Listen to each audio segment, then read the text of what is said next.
Эми караңыздар, мол жерге келиңиздер. Апалар келиңиздер. Азыр бирөө үйдө батпай кыйналып атасыздарбы? Пайгамбарыбыздын үй бүлөсү ушул жерге баткан. Hazır Ayşe'ga Бул пайгамбарыбыздын жубайларынын үйлөрү бул Айша эненин бөлмөсү болгон. Бул болсо Айша эненин мындай бир тиричилик кыла турган бөлмөсү болгон. आपसे सलाम का आखिरी वक्त इस चारपाई के ऊपर गुजरा। Пайгамбарыбыздын акыркы өмүрлөрү ушундай бир эмне деп коет, кроватте, керебетте кырышат эле, керебетте өткөн. इस चारपाई को हटाया गया और यूं आपसे सलाम की कब्र मुबारक बनाई गई। Ушул эмени керебетти кийин алып туруп, ушул орунга эле пайгамбар алейхиссалату вассаламга мындай кабыр казылган дүйнөдөн кайткан. यहाँ पर आपसे सलाम को गुस्ल दिया गया। Пайгамбарыбызга ошол жанында эле эмне кылды, гусул кылынды. Мындай чыкты, могу бөлмөдө уже эмне болуп атат? Пайгамбарыбыздын өмүр жеринен өтүп атат. Жана ушул жерине кабыр казылып атат. Ал экинчи сүрөттө баяндалып атат мен. Мына жерде эле мындай чыкканда гусул кылынып атат, туура? गुस्ल देते वक्त आपके जिस्म से कोई कपड़ा नहीं हटाया। Эми ошол пайгамбарыбыз бир кабат кийим менен үйүнө кайтты да. Анын үстүнө дагы кепин катарында баягы 3 кийим кийгизет, эркекке туурабы? Ошондой сыяктуу пайгамбарыбыз үстүнө дагы кийим кийгизип бере эле. 2 या 3 दिन बाद आपसे सलाम को यूं कब्र मुबारक में उतारा गया। Ошентип анан кийин 2-3 күндөн кийин пайгамбарыбызды кабырга апарып жайгаштырышат. Kim жуунтты эле? Ком гусулке. सहाबा का हजरत अली, हजरत अबू बकर, उमर बिन खत्ताब ये उनके करीबी थे। Пайгамбарыбызга жакын болгон сахабалар жуундурган. Пайгамбарыбыз кийимин чечүүдөн Алла Таала тыйган дейт. हजरत आयशा कमरे को छोड़कर कब्र मुबारक के पास हुजरे में रहने की आगे। Айша эне ошентип бул бөлмөсүнү таштады дагы пайгамбардын жанында жашоону баштады. Пайгамбарыбыз кабыры берди, Айша эне берде жашап баштады. Жалгыздык өмүрүн ушул жерде сүрүп баштады.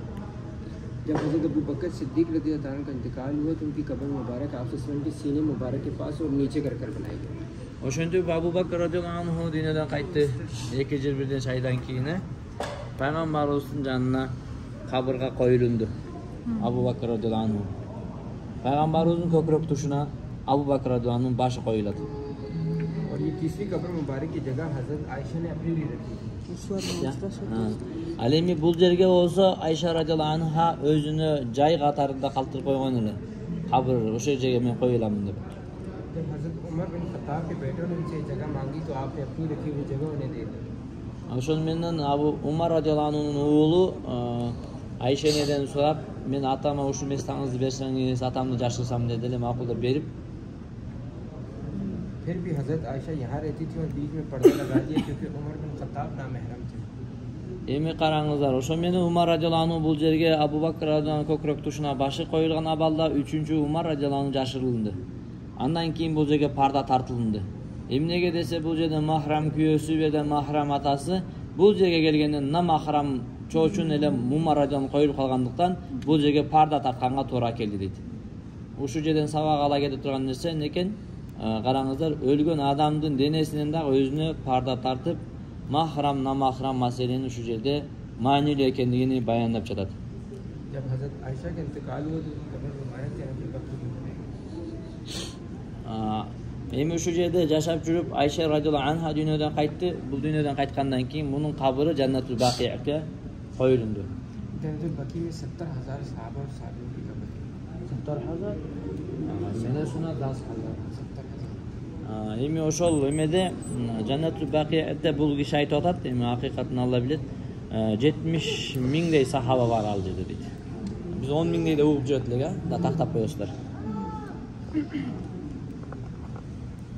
तीनों कब्र में मुबारक के ऊपर उनकी पूरी दीवार के ऊपर बड़ा वाला गुंबद। Эми караңыздар, мынакей ушунун эмесинде үстүндө чоң эмне болот, күмбөз турат. यहाँ तक ना कोई जा सकता है ना कोई जाने का रास्ता है। क्या? यहाँ तक ना कोई जा सकता है ना जाने का रास्ता है। Эми азыр этин ушул могул жерге бир да адам киргенге дагы эметкенге да жол жок бергей. Вообще эч ким кире албайт бе. Yok. O konakçanlar kimdir? Конте. ये हरम का रास्ता है। Бул болсо ошол баягы мечитке бара жаткан жол экен да бул. Слушай, ты тут дела. Алдыга жүрүп Масжид Акса. Бул жака келип коңуздар. Жаннатул Бакиятте ушундук неме мазар казылып, кабыр казылып жашырылат. Kaptanın kasıp duruyor öyle. Ondan oturuyor, iterip duruyor öyle. Gösteriyor mu?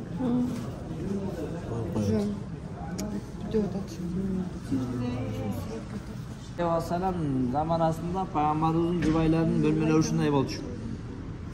हजरत आयशा का कमरा, Bu Ayşe radıyallahu anh'ın bölmesi, हजरत हफ्सा का कमरा, Hafsa radıyallahu anh'ın bölmesi, हजरत फातिमा आपकी बेटी का, Peygamberimizin kızı Fatima radıyallahu anh'ın.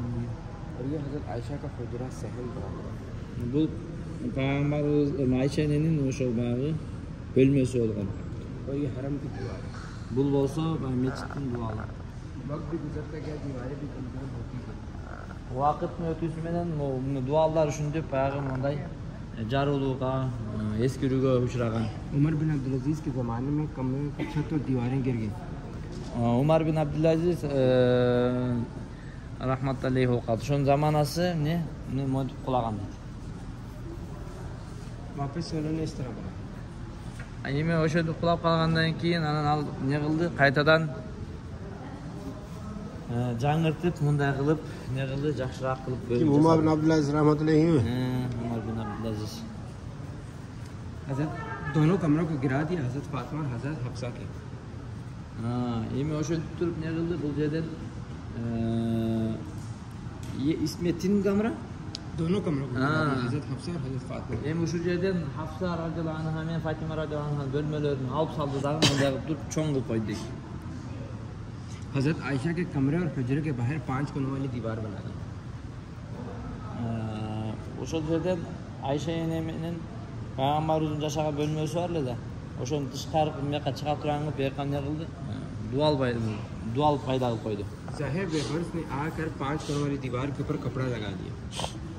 Ошентип анан мындай кылып туруп дуал куруп, анан мындай кылып мындай дуал курду дагы сыртына материал капталды уже. और 5 कोनों वाली दीवार के बाहर एक एक्स्ट्रा दीवार बना दी। Анан анын тышынан мындай кылып туруп, бул жерде 5 бурчтук көчтөр дуал кылган. Андан кийин мондай кылып турган сыртынан дуал курган. सुल्तान मोहम्मद बिन कलाउन ने आकर सबसे पहले गुंबद बना दी।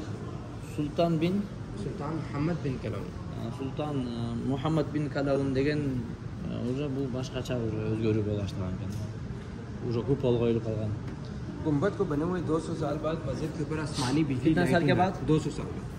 Андан кийин бул купол коюлду. Ошондон кийин 200 жылдан кийин чагылган түшүп, купол күйүп кеткен. वापस से उन्होंने गुंबद इस तरह बना दिया। Кайрадан ал эмтип туруп күмбөздү мондай кылып кайрадан жаңыртып курган. ममलूक यानी कि इजिप्शियन ने आकर ये बड़ा गुंबद बना दिया। Андан кийин кон ममलूक इजिप्शियन Egyptian मिस्री Мисирлик падыша ушуну кийин курган экен, чоң койду дагы और башка. तुर्कियों ने आकर इसका कलर चेंज कर दिया। Анан түрк падышачылыгына келгенден кийин муну курушкан. Мечиттин курулушу ушундай болгон. Узуну 35, туурасы 30 болгон экен. Ошондо кеченки сиздин эмеңиз минбар менен Пайгамбарыбыздын үйүнүн ортосу ушунча да, ошон 30 экен да, биягы 35 экен. Бул болсо ошол кезде кыбыла Масжид Акса тарапты карап турган. और ये असहाबे सुफ़ा गरीब लोगों की जगह। Бул болсо баягы кедей сахабалардын Суффа элинин жайгашкан жери болгон Ахли Суффа ушул жерде. दो आप की जोजा के कमरे। Бул жак болсо Пайгамбар саллаллаху алейхи вассаламдын 2 бөлмөлүү үйү болгон. हजरत आयशा हजरत सौदा, आयशा और सौदा। Айша радиаллаху анха менен жашаган үй, биякта Сауда радиаллаху анха менен жашаган үй болгон. आप जब मक्का से मदीना हिजरत कर आए उसके बाद हिजरी स्टार्ट हो गई। एक हिजरी की बात। Эми Пайгамбарыбыз Меккеден Мединага көчүп келгенден кийинки жыл санагы хижри жылы деп айтылынат. Ошол жердин бул хижри жылындагы биринчи мечит бул. Биринчи жылдагы бул мечит да, бул биринчи жылдагы болуп аткан окуя. 2 हिजरी में किबला चेंज हो गया। Уже экинчи хижраттын акырында эмне болгон? Kıbla özgörgön. Az qarаңыздар, kıbla bu yerde buyoqqa qarab turadi-ау. Hem keyin kıbla buyoqqa ketadi qayrachi. Azık uçurdagıday emas hozir. कमरे बिल्कुल मुसल्ले के पास आ गए Oşo menen ne bolуп kaldı? Namaz okugan жерге Peygamber'in үйü jap-jakın bolуп kaldı. Murun kандай эле? Үйдүн мечит этегинде болчу да. Kıbla almaşkandan keyin kıbla imam merge turan bolуп buyoqqa qarab kaldı. Үйü ошондо прям tүйүндө болуп kaldı. 7 हिजरी में गज़वा खैबर के बाद यहाँ देखिए नेक्स्ट में थोड़ा Saat hicri. गज़वा खैबर के बाद Bul Haybar soğuşundan keyin bu 7-ci hicrat. Уже bu 1-ci yıl olsa tamam. Bu 2-ci yılın ayağı уже bu 7-ci yıldağı kişine olsa dağı jaşıldan kalgan uçurun. Ну да, аял алып комната кошто го дейм yani. Hazır sırayım. सबसे पहले मस्जिद की एक्सपेंशन की गई इस वक्त मस्जिद का साइज 50 बाय 50 हो गया Şaşırdım öyle olacak tabii. Törte olup kalktı. Gitme. Ha bu уже 50-55'ke çoğayıptı da уже çıkıyor. 50-55'ke çoğayıp. İyi, इससे पहले दो कमरा था, अभी 4 कमरा है. क्या? कमरा ज़्यादा हो गया Ali. 3 आपकी बेटी का और 3 आपकी जोजा का 1 आपकी बेटी का Ha, endi bu жерден Mehmet bizim videoga tartatkan kişiyiz aytkanday, bu жерге дагы bir үй бүлөсүнүн bölmösү кошулду дейт. А бияка болсо Фатима радиаллаху анханын bölmösү кошулду дейт. Ошондо 3 жубайынын бөлмөсү жана bir кызынын бөлмөсү болуп 4 бөлмөгө айланды дейт бер. Kızı göğe telikkem uşu uçurdu. 11 हिजरी में आपसे भाई साहब इस वक्त में फातिमा रज़ियल्लाहु अन्हा अली रज़ियल्लाहु अन्हु के साथ थे अली की जोजा थी उस кезде अली रज़ियल्लाहु अन्हु ये भी अली यानी अली रज़ियल्लाहु अन्हा घर थे कभी यहाँ पे कभी वहाँ पे लेकिन ये आपकी बेटी का घर мындай экен अली रज़ियल्लाहु अन्हु өзүнүн үйүндө деле жашаган дейт үй бүлөсү бирок именно бул жерге ошол Фатима рज़ияллаху анхага да өзгөчөлөп бир үй кылып бергендей кезген 11 हिजरी кээде ошол жерге да келчү дейт 11 हिजरी में आपसे संगत бул уже 12-ci hijri пайгамбарыбыз көчүп келгенден 12 жылдан кийинки окуя Daha çok öttür ha? Rasul sallallahu aleyhi ve sellem vafatga ba'di. Bu кезде Peygamberimiz sallallahu aleyhi ve sellem жоқ dünyada. Antkeni Peygamberimiz sallallahu aleyhi ve sellem 10-cu hijratda dünyadan qaytып келет болот. Бул окуя менен бул окуянын ортосунда Peygamberimiz dünyadan qaytып келет. Bu razmer çoğun mu da? यहाँ पे देखे कमरे खत्म हो गए क्योंकि कब्र मुबारक बन गई Эми бул жерде бөлмө жок. Көрсөтүлбү? Бул кайка кетип калды. Бул Peygamberimiz sallallahu aleyhi ve sellem'in kabırının içine кетип калды биякта. Мешит чоңойду. हजरत अबू बकर ने मस्जिद की कोई तोसी नहीं की एक्सपेंशन नहीं की Ye Hazret Abu Bakr radıyallahu anh'ın zamanı. Bu bolsa oşo Peygamberimiz sallallahu aleyhi ve sellem'in zaman Abu Bakr radıyallahu anh'ın zamanı. Peygamberimiz ötközgende hacip bolot atlar. Oşondo Abu Bakr radıyallahu anh'ı ke? मस्जिद की कोई चेंजिंग नहीं की Ye ek ha? एक एक Ha, bunday ki hurmatlı cemaat. Bu Peygamber sallallahu aleyhi ve sellem zamanında kene çoğoy toplayıp endi. Oşo menен деле бул эме дейт. Өзгөрүп болгон эмес дейт. Abu Bakr radıyallahu anh'ın uçuruna дейт. हजरत Umar bin Khattab रज़ी अल्लाह ताला अन्हु ने मस्जिद की सबसे पहले पीछे वाली साइड से एक्सपेंशन की मुसल्ला वाली जगह बड़ी की Bu Peygamber Umar radıyallahu anh'ın zamanası bu. Meçhiti çoğoytkan уже. मस्जिद का साइज 60 बाय 70 हो गया 70 Sattar or 60 60'ka 70 болгон дейт, кийин чоңойгону. Умар радıyallahu заманасында уже мечит 60'ka 70'ke чоңойду. Так 50'ге 55 болуп чоңойгон. Башы 30-35 эле. हजरत उस्मान बिन अफ्फान रज़ी अल्लाह ताला अन्हु ने मट्टी की दीवारें ख़त्म कर कर काले पत्थरों की दीवार का Анан да бир нерсе айтып коелу, бул жерде ахли суффа жок көрдүңүздөрбү? Жана суффа эли жок. Берде бар, тиякта бар. Умар радıyallahu anh'ı уже бул жерге мусулмандардын бюджети көбөйүп, кедейлер монтип көрүнүп тургандыгы дурус эмес деп анан жок кылып, ал нерсени өзү колго алып, кыскасы эме таштаганда ужечи. Ал эми бул жер Усман радıyallahu anh'ын заманасы болуп калган. Мечит уже чоңоюп, यहाँ तक 3 कब्र मुबारक हो गई थी आपसे सलाम हजरत अबू बकर सिद्दीक और Umar bin Khattab эми бул жакта уже 3 кабыр болуп калды уже, 3 кабырдын ичинде. Пайгамбарыбыздын, Абу Бакр радıyallahu anh'ın, Umar radıyallahu anh'ın. ना कोई मीनार था ना कोई गुम्बद था क्या? ना कोई मीनार था मस्जिद में ना कोई गुम्बद Караңыздар, бул мечит Усман радıyallahu anh'ın zamanасына чейин бир эч кандай мунара жок. यहाँ 88-91 hicret yıllar. Hicret. Peygamberimiz dünyadan qaytkandan keyin уже 78-81 yıldan keyin Malik'ten namı ki Valid bin Abdülmalik деген, ошо Peygamberimiz dünyadan qaytkandan keyin 78-80 yıldan keyin ушул мечит ушундай кылып өзгөрткөн, чоңойтуу кылган да. यहाँ पर तीनों कब्र मुबारक मस्जिद के अंदर है। Ошо менен бул жерде баягы 3 берекелүү кишилердин кабыры ушу мечиттин ичинде калды.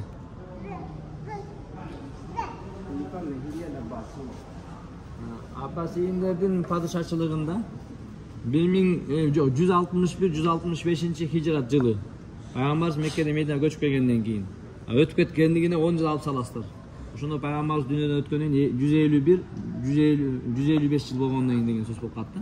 Мына бул жерге Аббасийиндердин падышачылыгы башталган. 6 मीनार बना दी, ये 2 नए मीनार। Ошону менен карасаңыздар, тетерде могул 4 мунара бар болчу. Кийин мечиттин ичинде чоңойтуу дагы 6 мунара болду. और ये वजू खाना।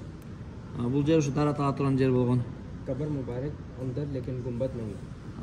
Бул жер карасаңыздар кабыры. Бул жер болгон. Бул жер аркасына кошуп койгон экен да, аркасына чоңойткон экен. Көрсөтөрбү? Бул мечит биякта болуп атат. Алды бияк кыбыла бияк болуп атат. Андан кийин не болду? Ошол заманадан кийин анан бул жерге не болду? Пайгамбарыбызга күмбөз коюлунду. Анан эми бул жерде дагы башкача курулуштар башталды, караңыздар. Бул жер уже Осман империясы уже түрктөрдүкү дейт бул жер. Жүрүңүздөр алдыга басабыз. Азыркы учурдагы бар мечит ушул азыр. फहद ने आकर आप सल्लल्लाहु के ज़माने का जितना मदीने का शहर था उसको मस्जिद नबी बना दी। Ким Фахат? Ошол эми Фахат деген падыша, булардан Саудияның падышасы болгон. Кийин о мечиттин айынан чоңойту, бияка чейин. Анан эме кылды, мунара койду кайрана ки. 1, 2, 3, 4, 5, 6 мунара койгон. Мердеги 2 мунара жок. Алдыдагы бияка чоңойтуп бияка. मस्जिद नबी के कुल 10 मीनार हैं, ये 2 सबसे पुराने मीनार। Азыр дейт, ушул канча мунара болуп атат берде? 10 мунара болуп атат. Пайгамбарыбыздын мечити азыр 10 мунарадан турат да. Ошонун ичиндеги эң эски 2 мунара могул. मस्जिद नबी में एक वक्त में 12 से 13 लाख नमाजी नमाज पढ़ सकते हैं। Ek 12-13 लाख. Bir учурда 1 миллион 200-300 миң адам намаз окуй алат дейт. 1 миллион 200 миң, 1 миллион 300 миң. Ушул кезде, бул ушул кездеги мечиттин макети да бул. Uzun turazı kança ekan? Turuhu, arduhu kam. Титак жазып турат экен. Түрт койдуңуздар, бер койдуңуздар, мен өмөт берейин. Азыр.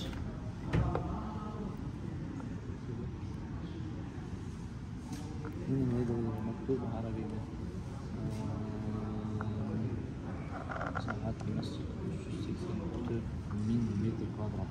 384 миң метр квадрат экен. Bu iki kavatı birikip bir kavatın kvadratı. Жок, бул жерде мынча эле коюпту да, бул Пайгамбарыбыздын мечитинин аянты эмени 384 миң квадратты курчайт өз ичине алат деп коюпту да. Квадрат бул кырышасы өзүнчө, андан кийин эме мияктагы бош орундуктар дагы өзүнчө кошулат экен. Daha çoğu ötken bir şu menен kalat деп атабы. Маалыматы жок да булардын бар Hadi mı? ahir tavsiye. Basa. Ol şundan gene itilbek oldu deydi. Kıyamatqa çeyin mi? Belki.